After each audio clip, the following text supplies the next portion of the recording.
Y en el arranque te anunciábamos que nuestro tema del día tiene que ver con el análisis y el balance del año de gestión del presidente Javier Milei, que se cumple hoy.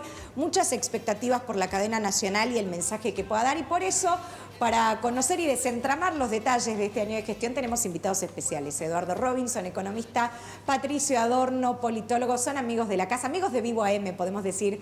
Bienvenidos, chicos, ¿cómo están? Hola, Caro, un gusto, gracias por la invitación. Igualmente, muchas gracias. Un placer tenerlos. Si les parece, vamos con algunos detalles, algunos hitos o medidas que han generado polémica y que han sido emblema de este primer año de gestión.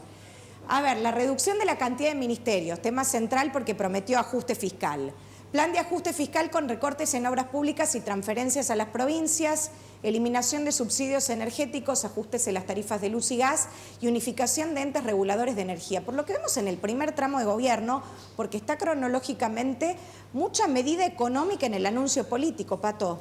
Así es. De hecho, déjame decirte, creo que el gobierno de Javier Milei fue el gobierno más subestimado de la historia en los propios términos que plantea el presidente. Un gobierno que fue subestimado por la propia política porque jamás tensionó hasta el límite con el presidente en un escenario en el que prometía pasar la motosierra por un Estado que se había ensanchado y al mismo tiempo tuvo mucho margen de maniobra por parte de una sociedad que aceptó, que eligió mirar hacia otro lado, que eligió solapar algunas cuestiones, con tal de conseguir algo que, por lo menos a día de hoy, es uno de los logros más grandes de este gobierno, que es la sensación de estabilidad en la mentalidad de la ciudadanía, que me parece que es hoy la bandera política que ensalza y que realza el gobierno de Javier Milei, pensando en un año de gestión en el que, con el margen que le dio la política, con el margen que le dio la sociedad, el gobierno, dogmático en el norte, eligió ser muy pragmático en las medidas que fue tomando a la hora de conseguir los logros que se había planteado. Ahora, Eduardo, con respecto a esto, porque vamos cronológicamente, si bien no están mes por mes, pero así fueron las medidas,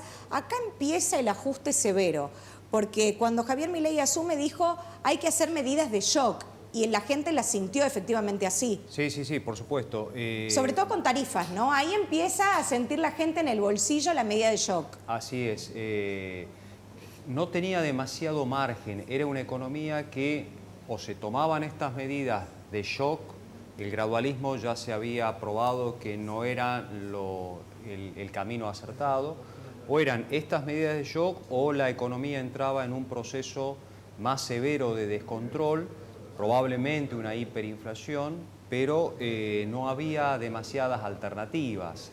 La presidencia de Milei asume con muy poco margen de maniobra en materia económica, no había demasiado para pensar, había que ejecutar un shock, había que poner en caja las cuentas del sector público, porque de lo contrario la situación iba a ser bastante más severa y por supuesto la credibilidad se erosionaba muy rápido y eso iba a mermar las expectativas. Vos sabés que en economía es muy importante las expectativas. Si no había estas medidas de entrada, la credibilidad bajaba de manera importantísima en los primeros meses de la gestión.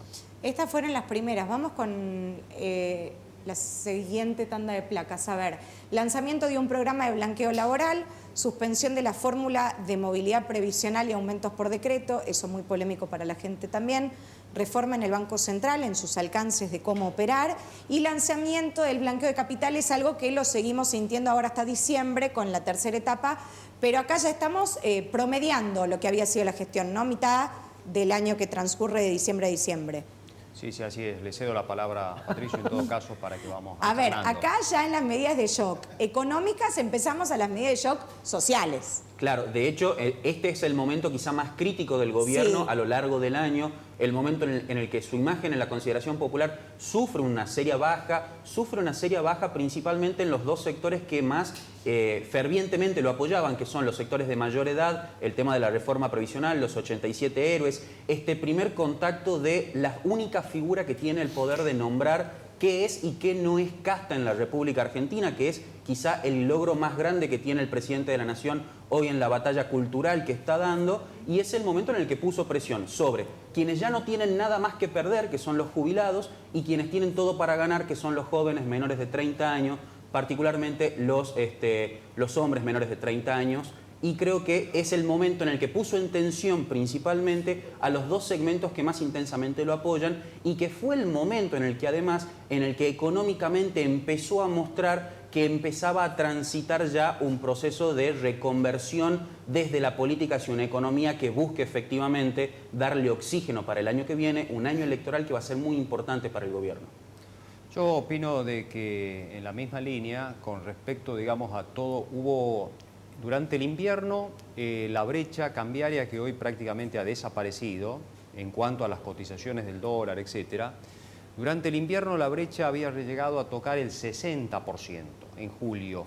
El dólar blue había llegado a los 1.500 pesos y empezó a generarse cierta zozobra con respecto a si el programa era el adecuado, si las medidas alcanzaban, si la inflación realmente se podía empezar a disminuir. Recordemos que hubo 4 meses precisamente de 4% de inflación, un amesetamiento importante, con lo cual ahí empezaron a algunas dudas a aparecer. Ahora, ¿qué empezó a mirar sobre todo los mercados? Básicamente el fuerte compromiso de Javier Milei con cuidar las cuentas públicas. Esto tuvo un costo político, lo que tiene que ver con el veto, digamos, a la ley para la movilidad jubilatoria. Eso implicó una especie de pulseada a ver si el gobierno cedía o no. Y la convicción por parte de Javier Milei de cuidar las cuentas fiscales, bueno, incrementó la credibilidad, el mercado creyó más y por supuesto un descenso más fuerte en el riesgo país y en general en los indicadores financieros. Una pregunta para los dos, muy simple, digamos. ¿Por qué hoy Javier Milei es creíble en lo político y en lo económico? Bueno, yo creo que es creíble en lo económico, sobre todo por la convicción de mantener a rajatabla lo que tiene que ver con, digamos, evitar un desborde del gasto público. Eso está trayendo mucha confianza, credibilidad.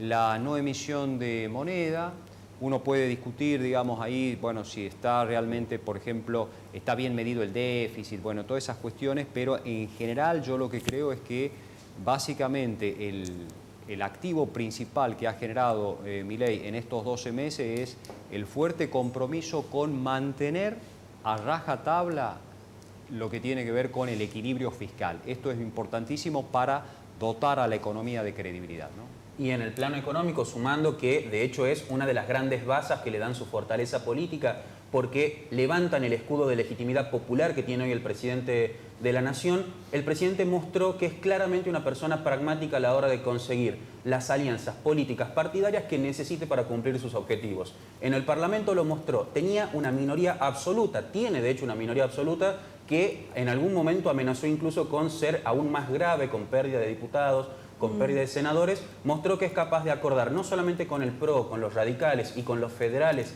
liderados por Pichetto, sino también que si tiene una necesidad política para reforzar la polarización, que fue el momento que más creció su imagen luego del desgaste central con estos 4 meses del 4% de inflación, que fue levantar a Cristina Fernández de Kirchner y subirla al ring para polarizar y volver a atraer a los desencantados de Milei de nuevo en favor del oficialismo, es un gobierno que está dispuesto a hacer los sacrificios en algunas banderas concretas de la política propiamente dicha, con tal de obtener un rédito que garantice que mantenga la supervivencia política de su espacio.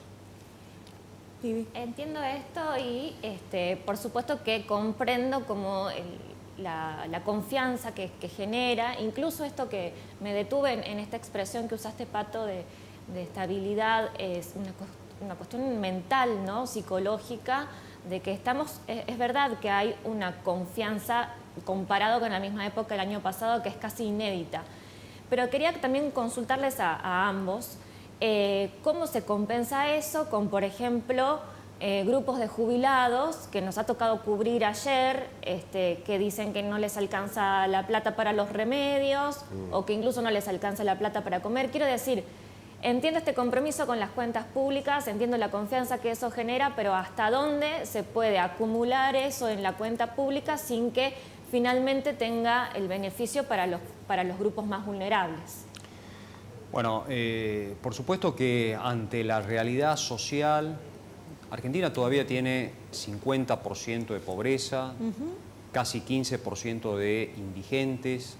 Es decir, todavía el cuadro social es un cuadro social complicadísimo, es una economía que todavía no ha generado empleo, es una economía que todavía está en un proceso recesivo, si bien hay algunos indicadores que van mostrando algún atisbo de recuperación económica, pero todavía el cuadro social es muy complicado, todavía el poder adquisitivo está muy bajo, estamos viendo todavía reacomodamiento de precios, tarifas, prepagas, combustibles, es decir, todavía hay una batería de medidas o de reacomodamiento, como digo, de precios, que a la hora de bajar todo esto que estamos conversando a lo que vos sostenés con respecto a sectores sociales, concretamente jubilados, etcétera, estamos viendo todavía que la economía no está dando respuestas solventes a esos sectores o a mucha gente,